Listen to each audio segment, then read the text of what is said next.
Who told you? Who told you? Who told you? Who told you? You what? God design, God design. Hey, good evening, everyone. Thanks for joining all my favorite Boerboel fans, breeders, enthusiasts, Boerboel lovers. We're back again. Thanks for joining. We're very excited to have you here. We got a very interesting topic we're going to be covering today.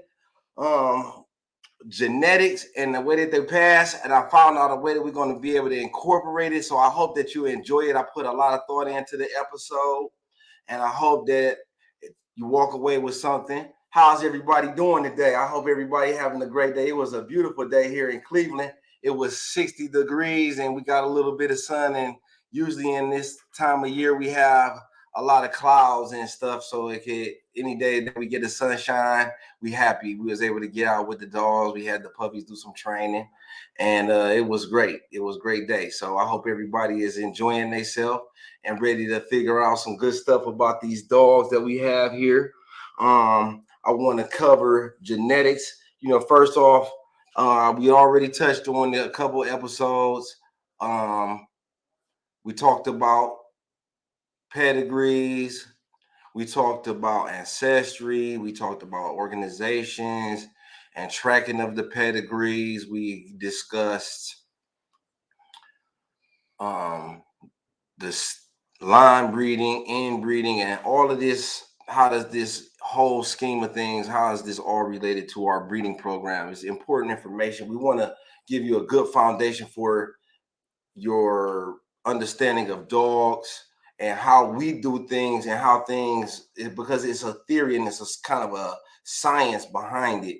Like we very involved with our dogs' offspring, and it's about understanding what comes out of our expectation. We have like a hypothesis going in, and we think that these two dogs breeding together is going to produce a certain type of dog. And then amongst the puppies, we have a limited amount of time to select which dogs we feel are those strengths or which dogs are the best dogs in the litter. And based on that, we have to follow the dogs as they grow. So in order to do that, we had to have an understanding of why we're doing what we're doing and an end goal. So we don't just put two dogs together and have puppies because it's a male and a female, or because they both Boerboels, or it has to be very goal oriented. And because of that, we have to take a look at the genetics of the dog. We have to look at the traits of the dog. So we're going to dig into, first off, about the origins of genetics, the foundation of genetics. And I'm not going to make this no science lesson or nothing like that. We're going to really try to break this as brief as possible, because it's a very deep subject, and it takes years of study, and it's been studied for over hundreds of years. But the basis was in the 1800s. Mendel established the laws of inheritance, and he did that by breeding peas. And he selected the peas based off of the color, or wrinkled seeds, smooth seeds, very limited amount of traits or characteristics. So he was able to study the way that the baby peas inherited the traits from the parents. So a lot of times you hear people talk about, well, I'm going to take a Boerboel and I want to crossbreed it with a bully, or I want to breed it with my Rottweiler and see how that turns out. And you don't want to knock nobody for what they're trying to do, but you have to have, I want to have people to have an understanding of, when you're breeding dogs, it has to be purpose oriented. You don't want to just put two dogs together thinking that it's going to come out a mix of both dogs. It is going to come out a mix of both dogs, but not the same way that you mix crayons. So it's not going to be like a blend. What will happen is, and you can see this in our litters, you're going to get different varieties of the originals instead of mixes that are like a blended. So it does kind of create, it's very complicated. But in the long term, the peas and the animals are very different because we select Boerboels or dogs. When we breeding dogs, there are multiple or combinations of genes that we selecting for. And when we get into the different genes, we have to understand that how they are passed from one generation to another. So understanding that, let me speak on, as a breeder, the genes that we are selecting for and what's important to us. First and foremost is temperament. When you have a dog of this size, it has to have a balanced temperament, a stable temperament. Because of the strength and power, the dog could be very dangerous if it's unstable, or if it's too decides to take control of a situation without authorization.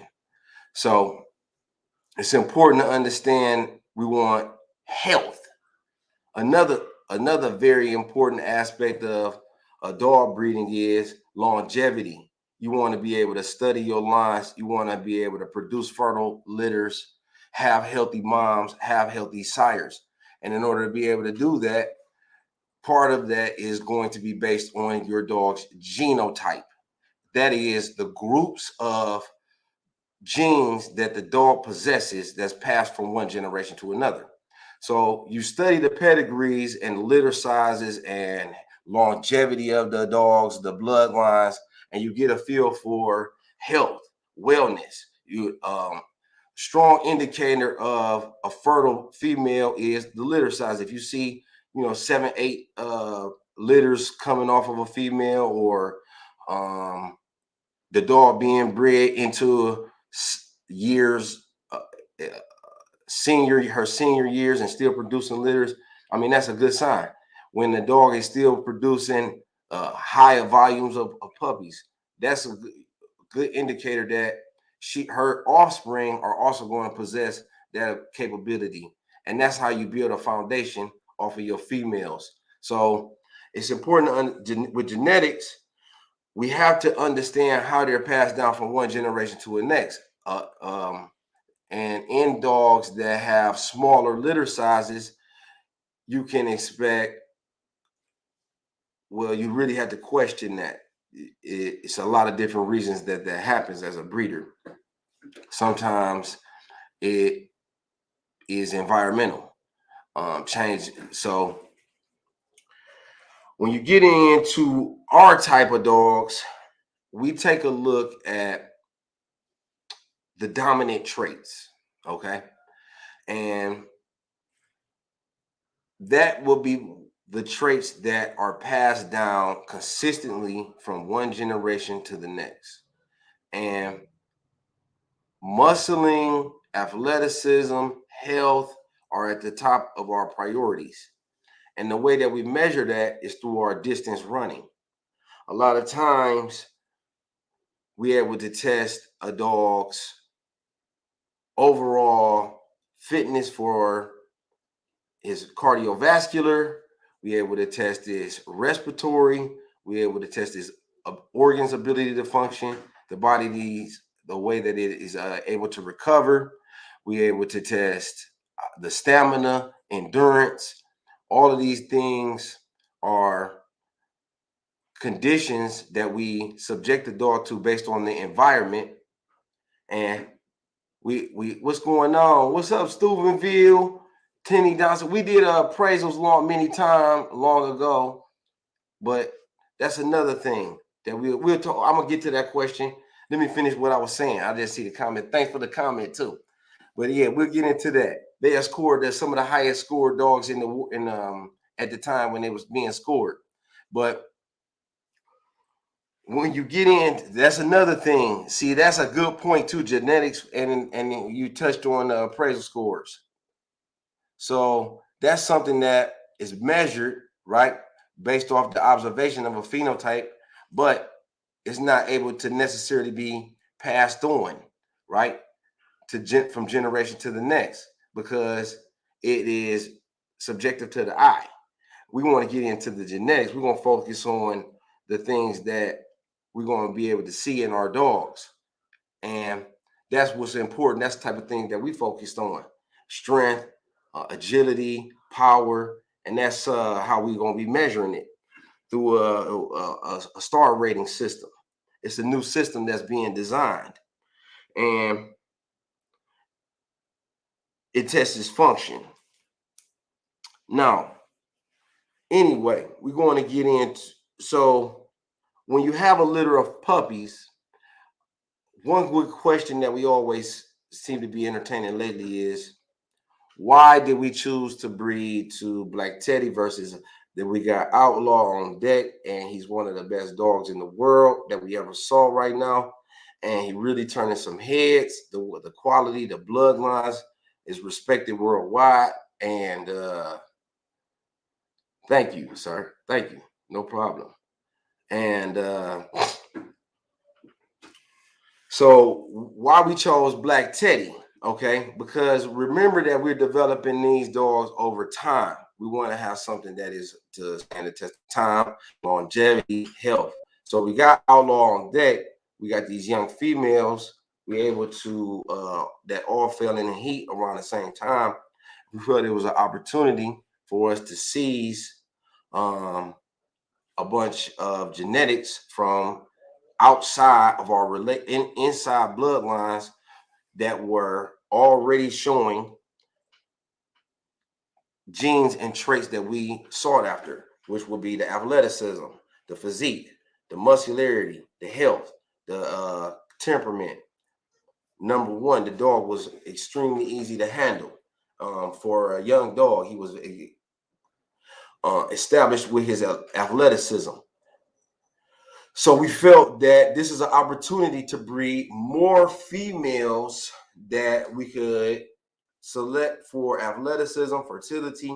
It's an outside related male. It's able to, he's got a pedigree that is well known to produce traits of dogs that are sought after within the breed. So that we have to consider that his genetic makeup when we're talking about the genes. So we chose to use Black Teddy as a stud dog or a stock dog. And in this case, he's able to produce females for us, males for us to breed to that have the athleticism, the temperament, the health, the longevity, the that we are looking for, and the fitness for breeding in our program. He's a natural stud dog. Okay, so that really is something to consider in this breed. When you start to get to a lot of the dogs that is popular, they're being bred artificially, and then what we end up with is a line of dogs that don't breed naturally, only with the assistance of the human beings, and then they would die off without the intervention of man. I mean, it's already bad enough that we, I mean, it's not a bad thing that we had to feed the dogs because they depended on us for their survival. But I mean, you know, this is already a species that depends on us for its survival. So we don't want them to. I mean, we want them to be vigorous and healthy, and that's an indicator of their fitness, the ability to breed naturally. I think that what we getting, you'll see a lot of them in our breed fertility issues. So when we consider a stud dog, is he able to breed naturally? That is something that is going to be passed down genetically based on his environment, his conditions that he's living in, which is his phenotype. It's also a behavior that's, so it has to do with two things. That's how it's passed down and inherited. And then, so he's subject to these certain conditions that he's constantly running and displaying his athleticism and exercising his athleticism.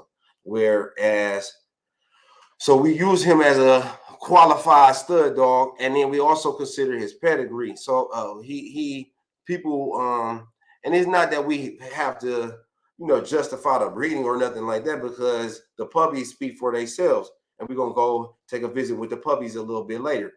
But as a stud dog, so we also take into consideration his pigment and his coloring, his markings. If you as a desired and coat style, the way that his coat shines and exhibits the abundance of health.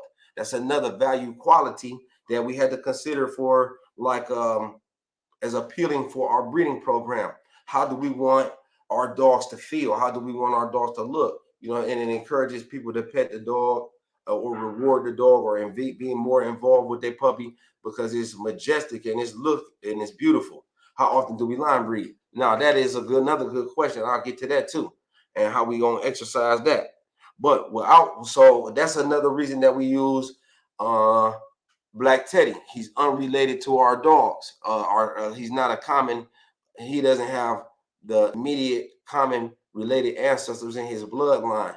So, but we examined the dogs that he did have, and with the offspring that they produce. So we have to take a deep examination of the pedigree to determine what dogs are the best dogs, or what dogs are producing the dominant traits that we desire. And that's all in the study of genetics. What traits are recessive, what traits are not desired, are they having any health issues, what are the strengths and weaknesses of each line, and then we take all of that into consideration when you take the dogs and you try to bring them all together. We want to produce consistently, number one, a fit and hot dog is regarded as with an abundance of health. So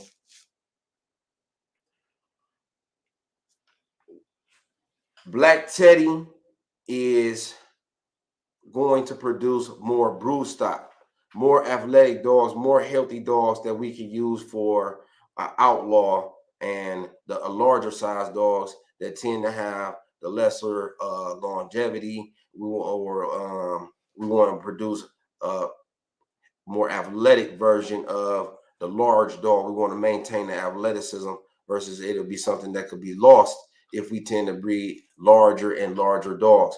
That's where they lose their fitness and ability to breed, or ability to whelp naturally, or it leads to all different kinds of complications. And it really is a art, and this takes some very diligence to successfully make the larger breeds of dogs. And that's why you see a lot of breeders come and go. You see a lot of people pick up and think that they're just going to have the dogs and then keep them in captivity and close quarters. And that does it really ends up being fair and undue to the dog, because what happens is these dogs end up suffering and from stress, and end up becoming stress can make all your hair fall out if you're a human being. So with the dogs, they suffer from loss of litters, lack of fertility, lack of willingness or ability to breed successfully, lower sperm count, lower desire, and so what we do is we want to go for that fitness and wellness and make that a foundation and secure. And if we're gonna line breed on anything, that's the type of line that we want to run.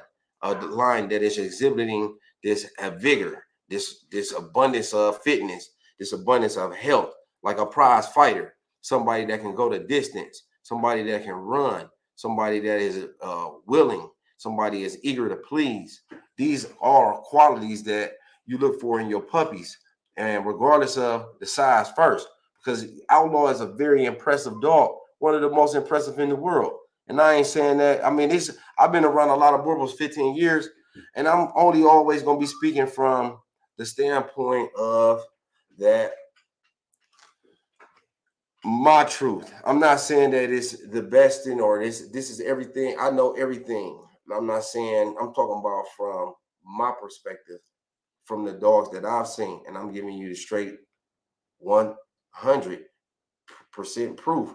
truth that this is one of the best dogs that I've witnessed in my 15 years. He is at least in the top 5, not just because of his size, but because of all of the intensity and the dominance and athleticism and the sheer power that he brings to the table. So we definitely got him plans for him. We did, like I said, with the larger dogs, they are more it's complications in their breeding. He had a natural tie with the dog Suki, and she's an import from South Africa. There's no reason why the dog shouldn't have took. But again, it's a larger dog. This happened with him before with Pancake. And then so we had to take all of that in consideration when we breeding dogs, and we want to have success, because during this time, it's not about mass producing puppies, but it's the generations that we lose, the time that is very important. That's why we had to be very detailed with our examinations. We looking at our female dogs, we checking in on them all the time. We making sure that they're healthy and having all of their needs met, getting living a relatively stress-free life with lots of love. And that's why you don't see me with 15, 20 dogs and a whole bunch of cages. You never see me with the dogs in the cages. I feel like the dogs need to have a lot of room to run, and then similar to the environment that they were developed in South Africa, where you see large plots of land and space for them to run. That's why I encourage people that get the dogs to be active and vigilant with the dog, because this is not the kind of dog that you're going to let out in the backyard and the dog just runs around the backyard and exercise itself. Now, with my dogs, do they have natural guarding instinct? That's another good question. That goes to the temperament. So we looking for dogs to be aware. It's hard to evaluate a dog, a temperament, and the guarding instinct and his ability to protect without seeing a dog in a one-on-one situation where it has bonded with its owner. When you have a dog that is out or just in the backyard and not exposed to back in the barn, and I ain't trying to single anybody out, because do what you do, and if you have great success, I wish you the best, and you producing good dogs and everything like that. I ain't trying to knock nobody for what they doing. I'm talking about from my experience, what works for me and what's the best for my dogs. I feel like I like to have them in a home style environment where it's the one-on-one, and I can thoroughly evaluate the dog's abilities and his mindset. You know, how does this dog respond to different stimulus in the environment versus another dog that is like just it's not fair to evaluate a dog when he's in a high stress environment. You know, it's hard for me to really say where does this mindset, where's his mindset at? Is it because of his environment, or is it genetic? You know what I'm saying? Or is it a combination of the both? Really, it's a combination of the both, and ultimately, but what is more so the cause of the dog's mindset? And sometimes you can still evaluate a dog if it's fertile and functional in that type of style setup, if it's running and active and still relative, especially if you have a large playing field of dogs to compare the dog to. You can see, okay, out of all of these, 10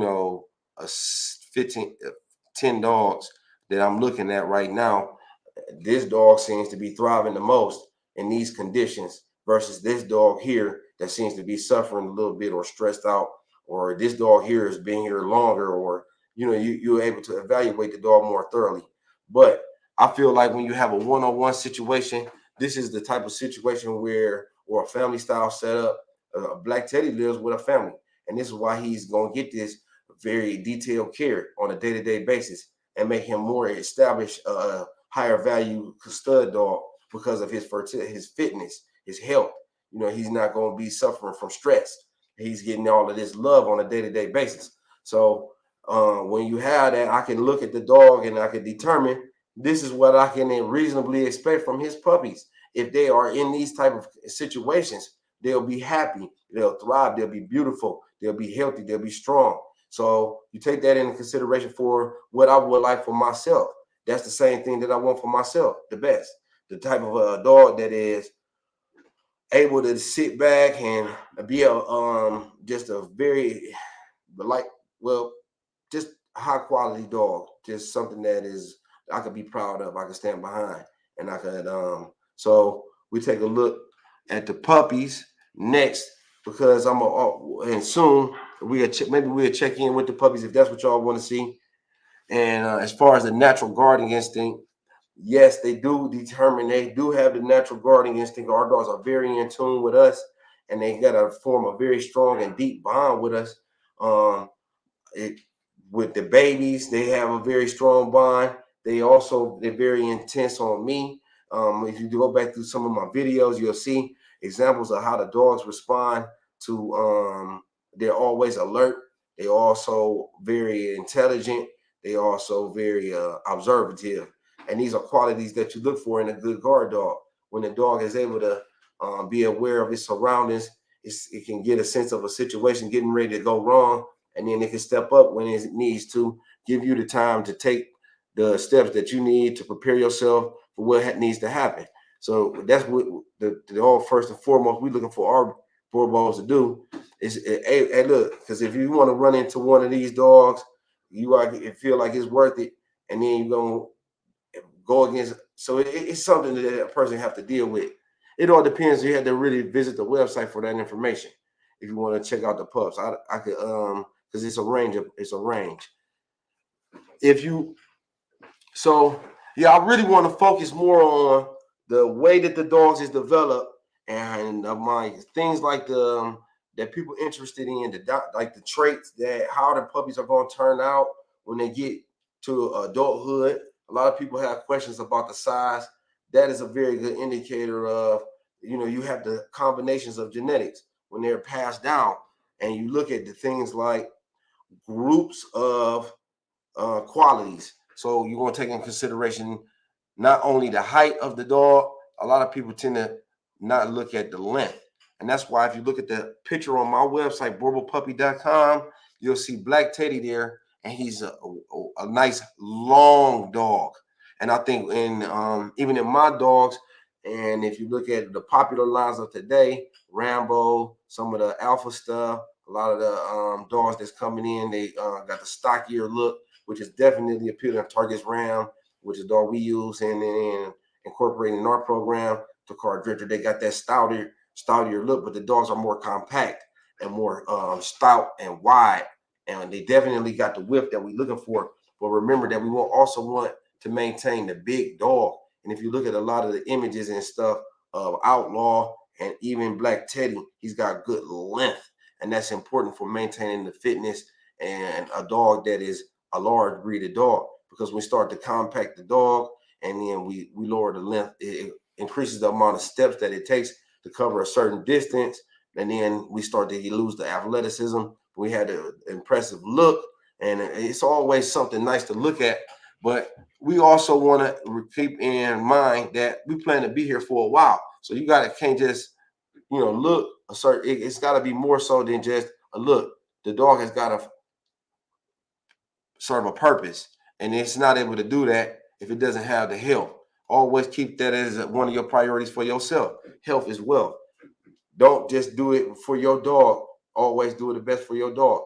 That's one of the things that made me start to look at health for myself. I also that's a good question. Thank you for all the thank you for that interactivity. Do we get dogs from other breeders? The answer is no, not most of the not no. The short answer is no. And then do we incorporate dogs from other breeding programs is a better way to explain what Exotic Boerboels does. What we do is we seek out the best males that are having these blood lines and the genetics that we are seeking in our program, that are producing these dogs that we have been researching and studying through our pedigree analysis. And we go to those dogs where we consider to be the best dogs in the country or the best dogs available, that are unrelated to our dogs, creating it, but possess the same kind of traits and characteristics that we desire in our program. So we're looking for that, like we said, those top 5 qualities, which will be like health, temperament, athleticism, muscular, not in any particular order, agileness, stamina, endurance. These type of things are important to me because they're indicators of wellness. So that's something that can carry your program for a long time. in short, no. The short answer is no. We don't tend to include dogs from other breeders because we want something very specific. We don't bring in. So when we looking at puppies, it's hard to say. Puppies can be elusive. So even if you study the bloodlines, you can think that a dog is going to be the biggest dog, or you can think that he's going to have the biggest head, or you think that he's going to be the strongest dog. But when that's as a puppy, and that's based off his appearance, that's based off his environment up until the point that he leaves. What you don't know is how the dog is going to be raised, and then the litter. Unless you keep in the entire litter, you're not able to control the environment. And when you're not able to control the environment, there's no way to say how the genetics were what was responsible for the way that the dog turned out. So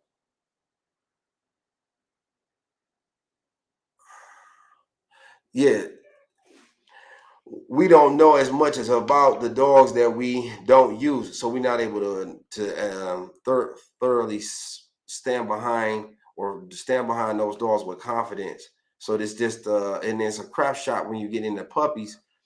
That's why I prefer to go to the dog that is an older dog. I'm able to see how the dog has turned out, and if it's other dogs there, how the dog compares to the other dogs based off the environment. And so that's a better way to really get idea of your future generations.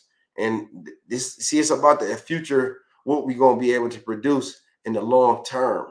And that's why we like to go with adult dogs that's already established, because we want to be able to see, and versus a younger puppy, that because I'm not breeding based off of the actual pedigree as much as the totality of the final dog.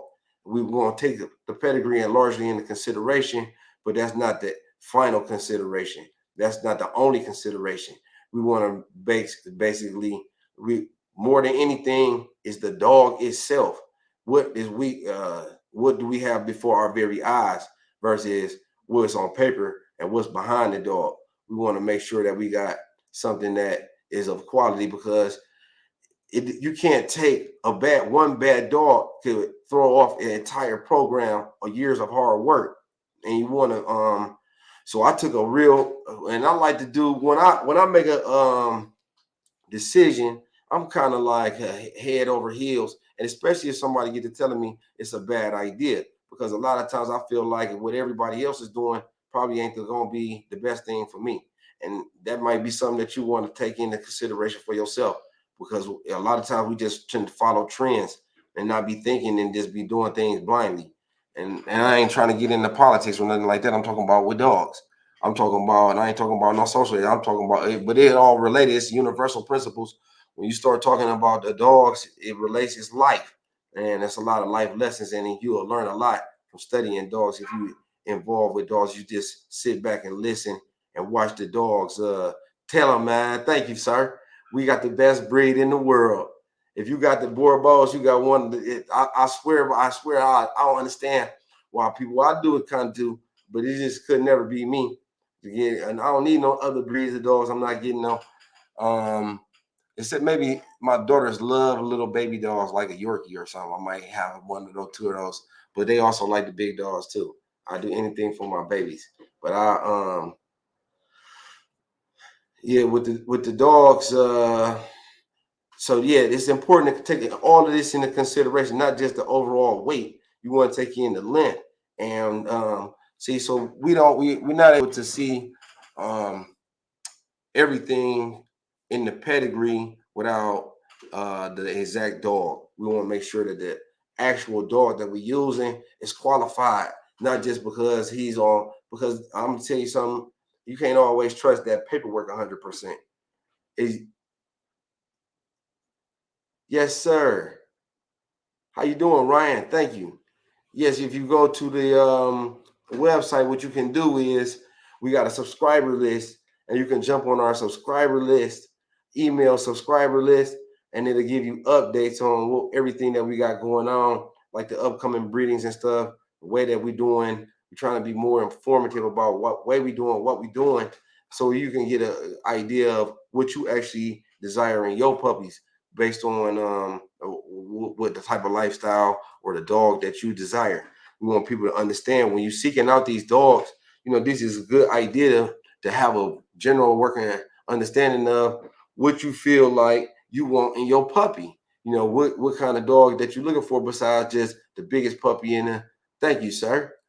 Besides, like, is he the biggest, or who got the biggest head, or who weighed the most, or whatnot. It's also other qualities to consider. Because sometimes the biggest puppy don't end up being the biggest dog, and if that's what you were looking for, you got to look for other qualities. Like, I'm gonna give you an example with genetics. I tend to notice that the larger dogs tend to have more, or the more mastiff genetics are a result of the furrier puppies. The furrier puppies tend to possess more mastiff genetics, more mastiff, larger genes, the heavier bone. I noticed that with a lot of outlaw puppies and a lot of outlaw grand puppies, they have the more, a little bit longer, medium to shorter hair, a little bit longer hair as puppies than some of my other smaller dogs. And the coat is also a factor of the genetics that you want to take into consideration, because there's groups of genetics. So coat is just like the skin. You want to take a strong look at the dog's coat as a factor in his health, his body structure, his all of these things. I appreciate that, Tani. So yeah, and if anybody else got questions, feel free to chime in. I'm happy to answer the questions. If it's something that I can help you with, check over. I hope that this episode was informative. We're gonna take a look at some puppies. I want to give one example of how the dominance and what I'm saying about the crayons, like I was talking about a little bit before. It's not like when you breed two dogs together, that's just, let's say, a black dog and a red dog. It's not like you're going to get. Okay, then, yeah, that's important. I'm glad that we touching on some tough subjects that's of interest to the viewers. Interesting. That's important to me, because it's all about y'all. What can I do to provide services? What can I do to help, to inspire younger or future generations of breeders to do it the right way, or to people guidelines for people to follow to produce some of the best dogs and puppies. Yes, you can. Yeah. We're gonna show them all. So this is an idea. This will give you a chance to tap in with how to do this with the right way, and then also serve like as a reference, a source of information for future generations, because it's gonna hopefully it'll always be up there on YouTube for you to go back and refer to. If you didn't watch it live, you can always dub back and get a good idea of what we got going on, or what we trying to do with the puppies, because we want to every generation we want to try to produce better. And if there's something that you choose to pursue as a hobby, and you want it to be, this is a guide that you can use to produce healthy dogs with qualities that people are going to be desiring, and they'll be prepared for their new homes. They'll all have a head start in life. And this is important to us. Excuse me. When no problem. So when you're doing this with the Boerboels, it's important, not to just chase one. You have to consider a variety of common factors. You maybe want to write down a list if you're somebody that's seeking out a dog or interested in a dog, or you feel like you're observing a dog and you say you like that dog other than just the way that he looks. You want to get into the very fine details of the dog, like look at his coat, look at his structure, look at his posture, that type of, because all of these different traits and characteristics come together as a package. So you don't get just, so for example, it's important to consider the way that the dog's nose is structured, because a lot of the dog's mental development is based off of the way that he smells the world.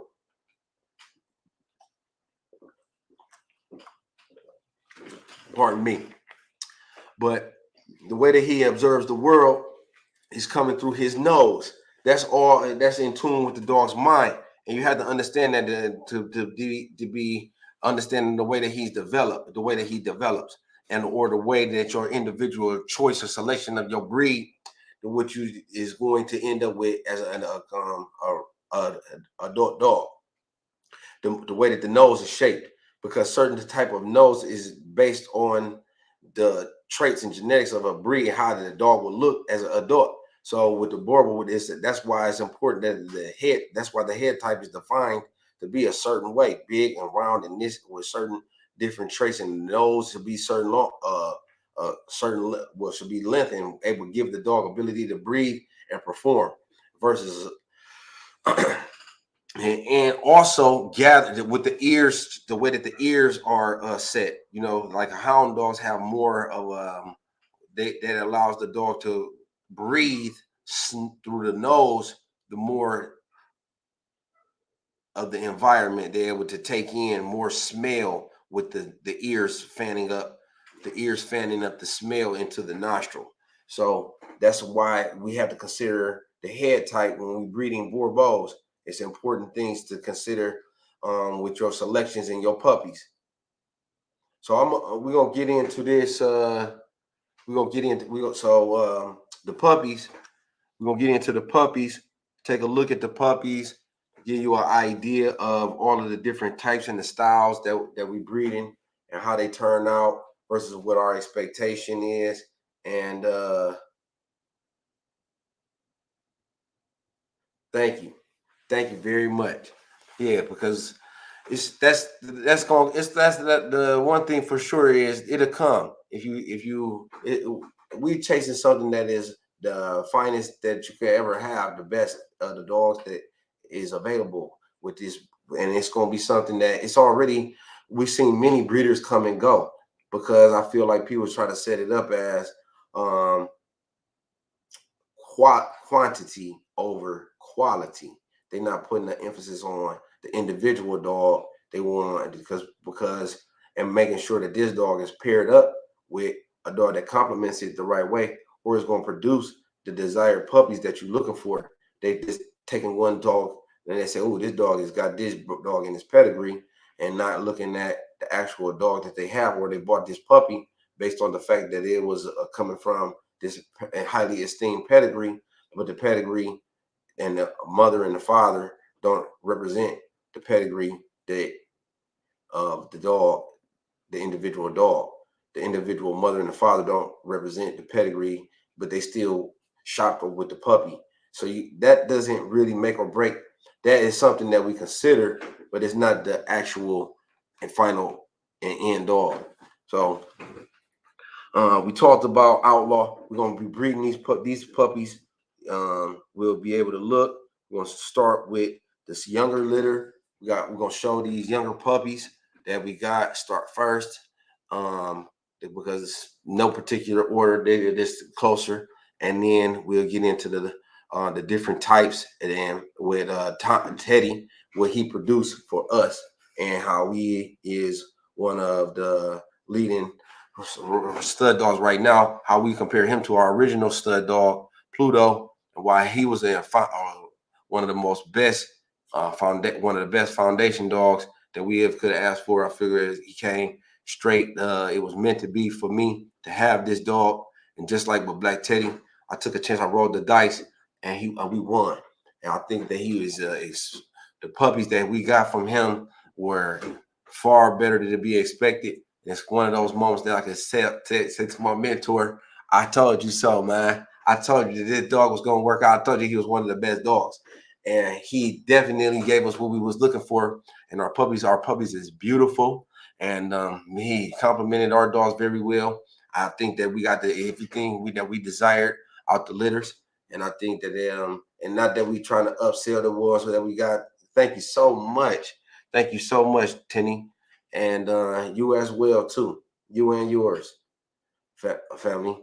But we want you to see. We're gonna go ahead and take a look at the pups here in a few seconds, and then we're gonna go over into the Feeney litter, which was the ones that we just took to the vet. They'll be rolling out here soon. We're gonna be saying our goodbyes. All the puppies, it's one of the hardest things. You want to just keep them all. I want to keep them all the time, but I'm never able to keep them all. I had to share the blessing with everyone. I had to, that's part of the way that we're able to continue to do this. Because if we try to keep all the dogs, we'll be considered a hoarder. That's how much we love them, and it's not fair to the dogs. We want to only keep what we can.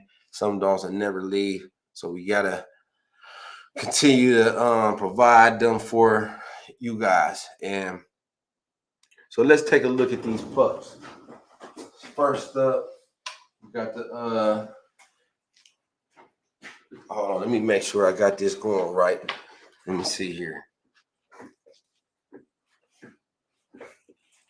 Let me see here.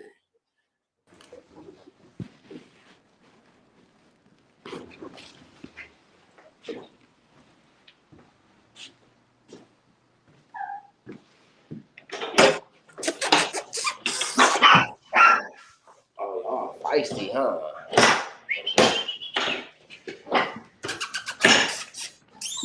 So in this litter, we got a gang of varieties. Hold on, I'm gonna set this down and see if I can see if I can set this up the right way. Hold on, let me see something. Y'all. So we got we'll roll with it like this. I hope y'all can see it's cool. We got the puppies here, and these we see with Black Teddy. One of the things that he is dominant with the coat color that he producing majority of dark blacker puppies. We got the so that's something that just to take note as an example of the way that they produce. And yet we still got red dogs. Some of the dogs, black dogs, will produce less black puppies versus more. And in every single litter that we have with Black Teddy, all the puppies got dog food all over their faces. But with every single litter with Black Teddy, we see that the dogs got a very nice and neat structure. They got great instincts and awareness. They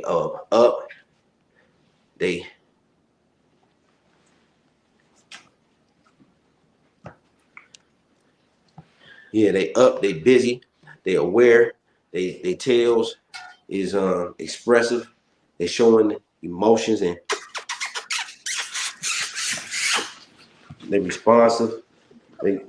They only they was born on the 17th, and they beautiful pups again.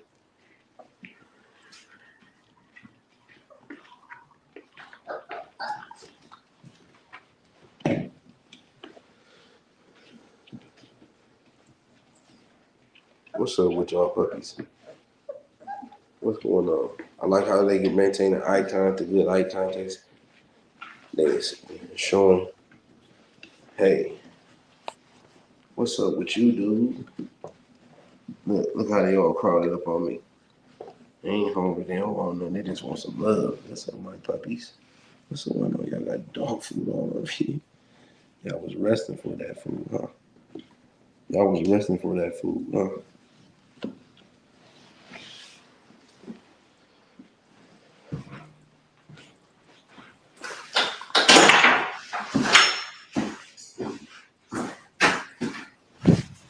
Look at that. First one out. That's the puppy that I'm gonna keep right there.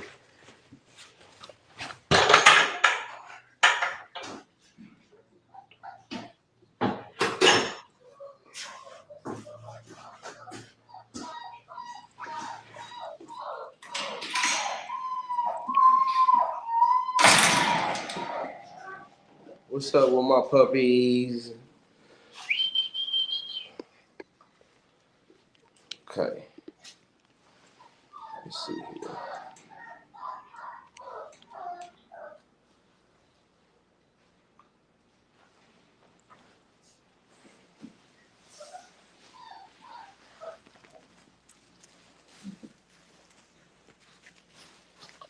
What's going on? These puppies here are born on the 1st of November. They 44 days. They had their first set of shots. There go your puppy baby. There go that baby.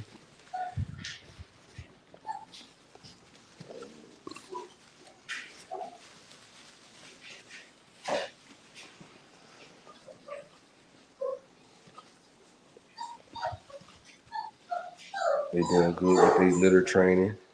Same as the other puppies. They already using the litter. See them going over here. Use it. Again, on the litter.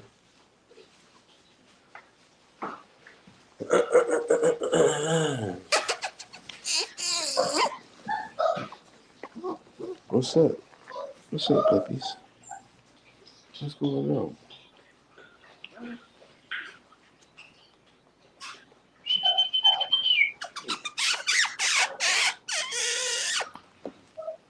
What's up?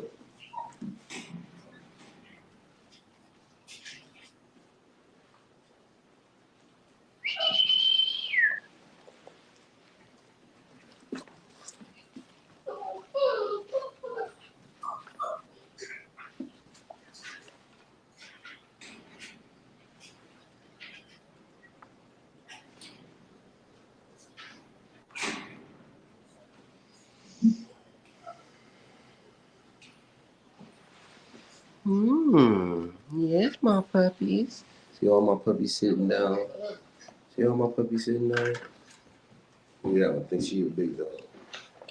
She drinking up the bucket. Hey, my girl.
What's up, my puppies? Huh?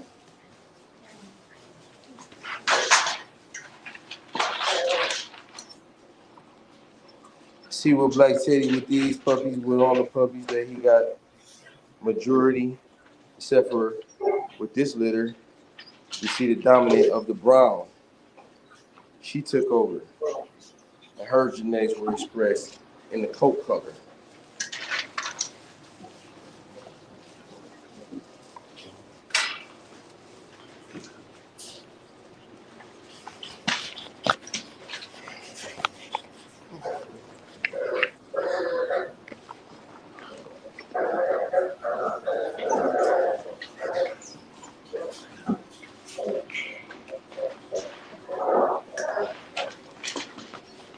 What's up with y'all?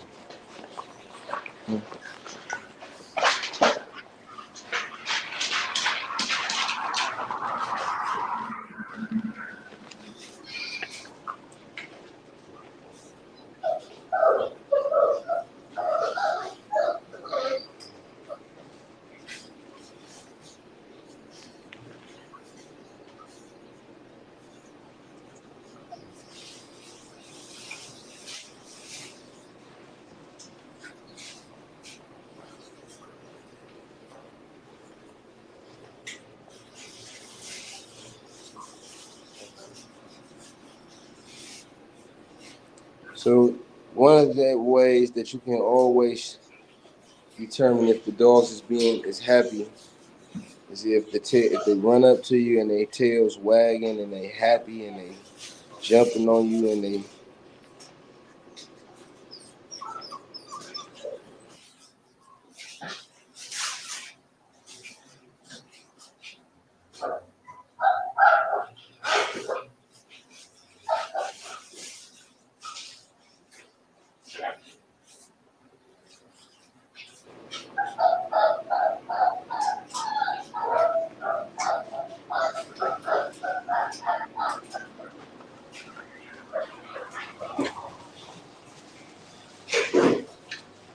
all right, I'll be back.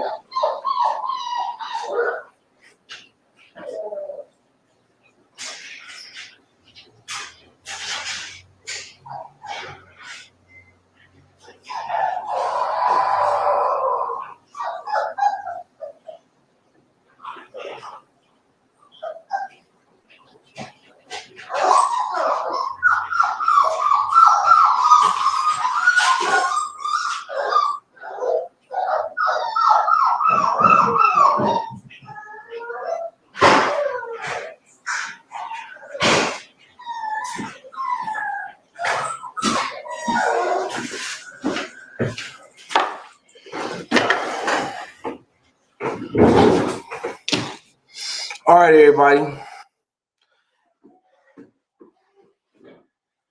I like for my dogs, for my puppies, I like to use the Eukanuba. It's solid. It done stood the test of time. It's never failed me. All my puppies healthy.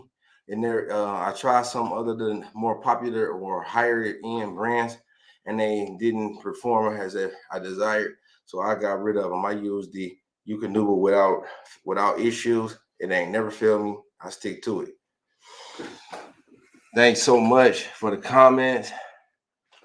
Anybody got any questions? No, my kennel was never named King of the Cages. No, that's my homie. That's my dude, King of the Cages, from back in the day. Big up to my boy Mike Otis.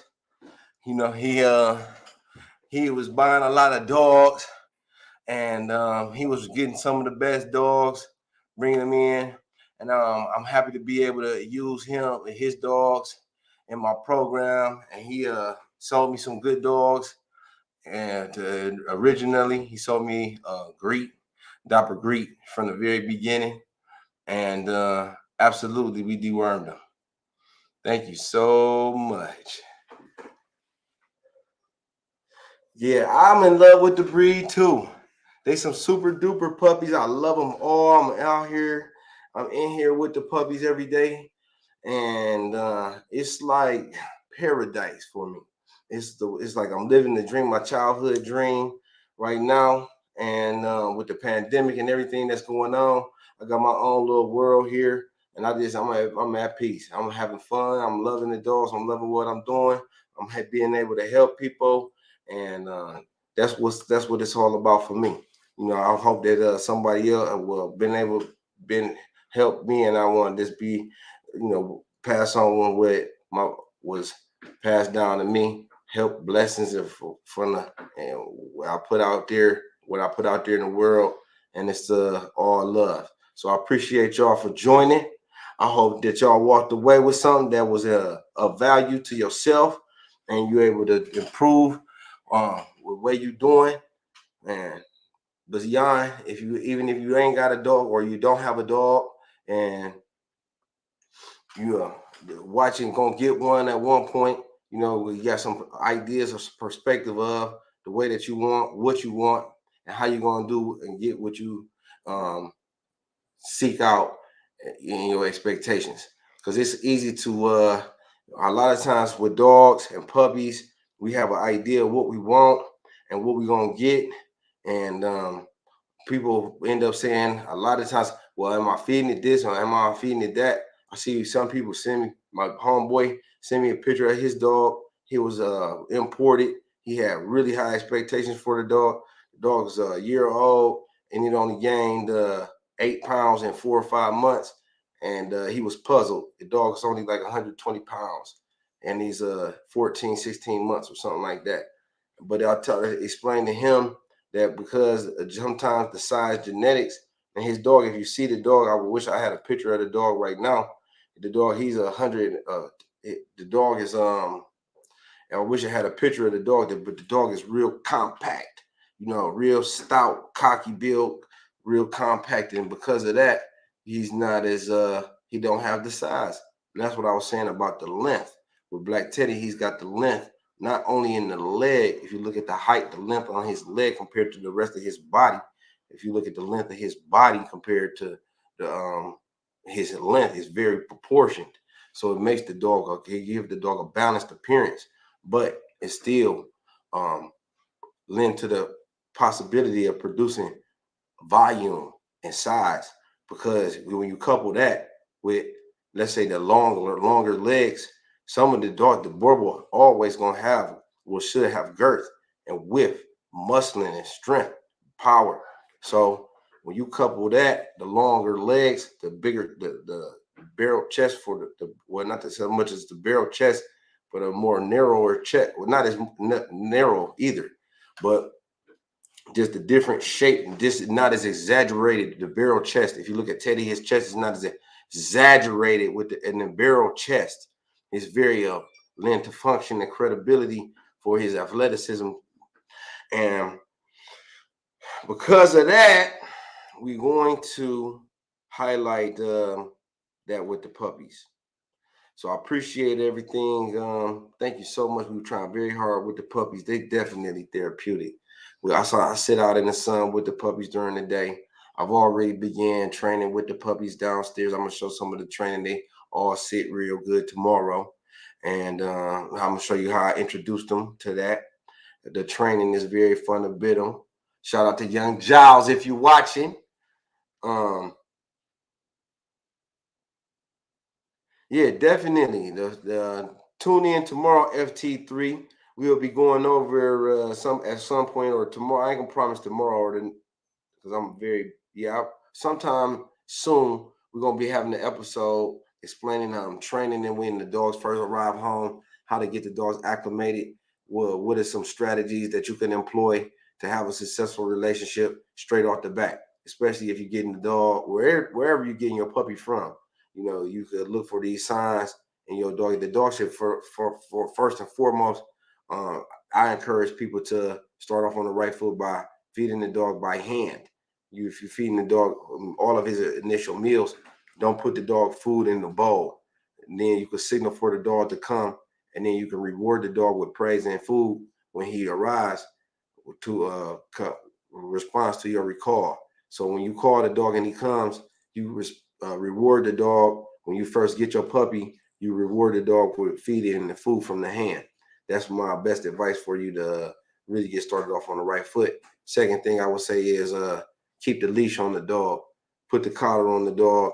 Get the dog familiar, and just let the dog walk around at all times with the dog, with the leash on the dog.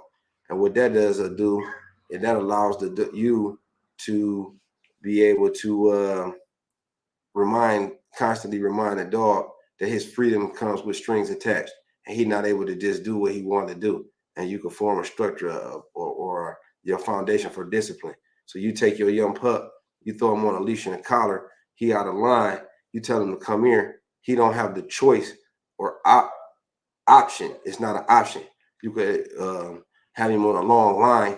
You could reel the dog in like a fish or a fishing rod.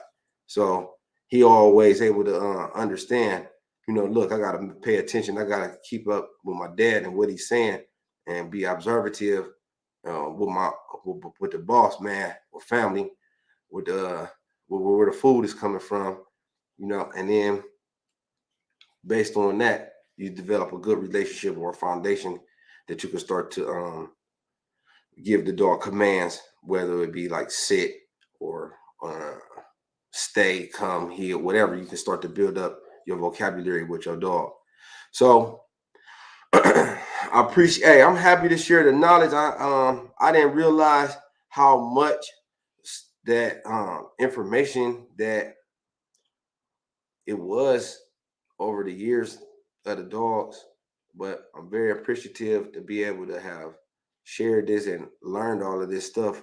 And it's all based off of very close observation for the puppies and the adult dogs, spending one-on-one time with them, and just developing relationships with different dogs, watching them grow up from a young pup to an adulthood. We're able to kind of guesstimate with some type of accuracy based off of what we've seen in the past. So because of that, no, we don't do the shut ton work. I don't think that that's exactly the best for the Boerboels, because it's really designed for a dog that's the herding dog or working dog that is a traditional guard dog or protection dog. Well, Boerboel protection is a protection dog and a guard dog. It serves its purpose in a different way, very, very different way than your police dog or your German Shepherd, Malinois, Rottweilers, boxers. And I mean, I'm not saying that a Boerboel cannot do it, because it's a utility breed and they're capable of performing in many capacities. But the Boerboel is not going to be it's not my pursuit of, it's not my desire. But I would do the desire is to have something very specific for the Boerboels. I think that because of this is a performance-oriented breed, we got to come up with I'm developing a measurable way for us to gauge the dog's athleticism, its vitality, and be able to accomplish certain feats in a matter of a certain time. And because of that, we're able to say, measure the dog versus other dogs. A good Boerboel should be able to cover some distance, should be able to run, should be healthy enough to do it in a fairly reasonable amount of time. And traditionally in the farms in South Africa, they covering, kilometers on a day-to-day basis, sometimes in the hundreds and the thousands.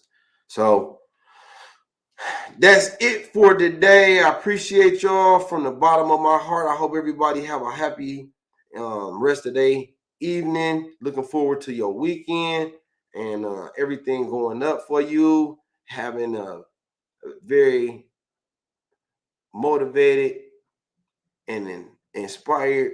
Don't forget that you're getting no more than what you're willing to give the world. What you put out there, that's what you got coming back. So give it all you got and live every day like it's your last, especially with this COVID going around.